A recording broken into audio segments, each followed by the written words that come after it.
Hi, my name is Sama and I'm the co-founder at Down to Dash. So how many of you have ever moved into a new city? Raise your hands. How many of you have ever wanted to play a sport or go for a trek on the weekend or play a game and your friends were busy? Raise your hands. And how many of you just generally like to meet new people?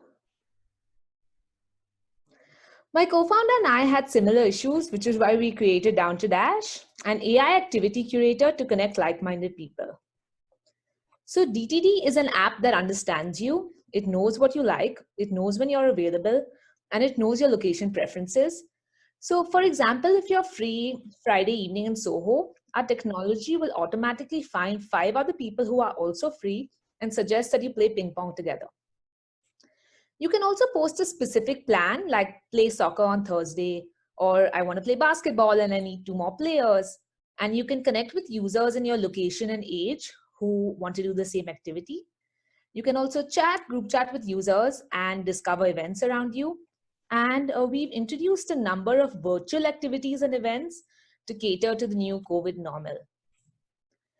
So within 1 year and no marketing spend, we have 6,400 plus users and have enabled more than 80,000 plus plans on the app in NYC. Users have loved the app so far, and we received some feedback that it's almost like a tool to cure depression and loneliness during this global pandemic. We recently started monetizing the app, and within 4 months, we have a 5K MRR, 3 B2B clients, and a number of others in the pipeline. We are currently monetizing the app through virtual activities to connect people and companies. We will also integrate a booking fee within the app, and we'll further monetize the app through advertising data and premium accounts for users. Coming to the competitive landscape, the most similar existing platform is Meetup, but Meetup operates only in groups and users cannot set up activities. Therefore, due to our AI activity curator plans feature and focus on quality matches, we have no identical competition, giving us first mover advantage. My co-founder and I have had experience in building businesses in the VC and marketing space, and our tech team has had 5 years of experience with big brands. We've been featured in some popular publications like Forbes, HuffPost, and a few others. We raised almost $65,000 through equity crowdfunding on wefunder.com through our users, event partners, and other investors. It was great to see our users believing in us and actually funding us. Therefore, I would love to invite you to come on board with this exciting opportunity of using technology to foster real-life interactions.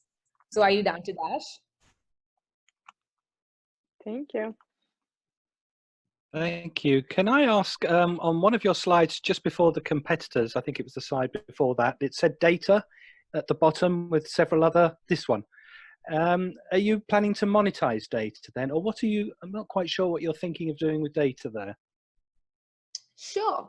So we actually want to gather patterns in our data to provide guidance and predictive analysis to companies that deal with specific cohorts. And this would be 3 years down, like a very futuristic plan for us.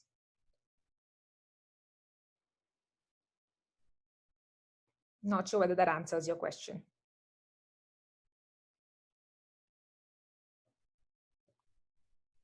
It sounds like you've gotten some preliminary traction without any marketing. What's your go-to-market strategy to actually scale what you're doing? Sure. So currently we've implemented our short-term marketing strategy where we host a number of virtual events. I mean, it was in person, but a number of virtual events. So we have around 3-4 virtual events we host every week, and we're actually making money on our marketing versus spending on our marketing. So far it's worked great for us.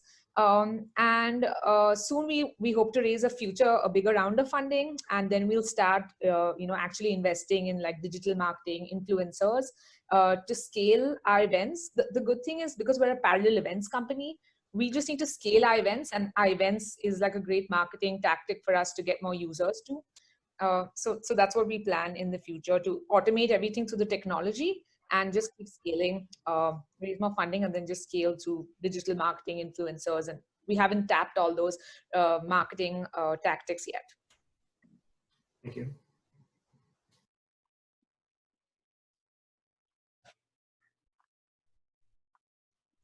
Any other questions or feedback? Recommend? Howard, this is Jordan. I'm hearing the crickets, which says, I don't think you kind of told us why is this relevant or important. You know, give us a 20-second pitch. Why should we look at this again? Sure. So 72% of Americans suffer from loneliness, and 88% of people who move into new cities find it difficult to make friends. And especially during this global pandemic, people are suffering from loneliness and depression more than ever. And they've seen us as a platform to connect with other people. Our numbers have actually gone up tremendously since COVID-19 because people want to connect with others in a secure and friendly manner. People want to be heard. We have events where we have activities where people can talk to each other. So I think more now than ever, people require like a platform like this to just connect with other people, and like literally a cure for depression and loneliness during this time and in general. Thank you, ma'am. Yeah. I have one question. Where is the added value towards Facebook groups? If I'm moving to a new city, I can easily join the Facebook group of the city or sports group, whatever, and writing and asking like, hey guys, would you like to hang out and do some sports? Where's your added value? Great question. So as I mentioned, coming to this slide, our technology automatically curates the experience for you. So if you tell us, people want to be spontaneous. If you tell us you're free Friday evening in Soho, our technology will automatically find 5 other people. So users we've seen are really lazy. They just want to say, I'm available this day, this time, you do the rest of the planning for me. So our technology creates the plan and matches them in your location to do it with. So I personally had this experience when I moved to New York alone. I posted on a Facebook group saying I want to play ice skating. And it was so hard to find people in my location because I was in Queens and people were in Brooklyn. And then I had people, who were much like a 40-year-old saying that I want to do that. So just taking all these problems into consideration, we have, a location filter, an age filter, and everything based on being spontaneous and automatically planning, which is why users have said that they really loved our app, and they're able to meet people in their location very easily through our app. Thank you so much. Thanks, and your time is up, and we are going next.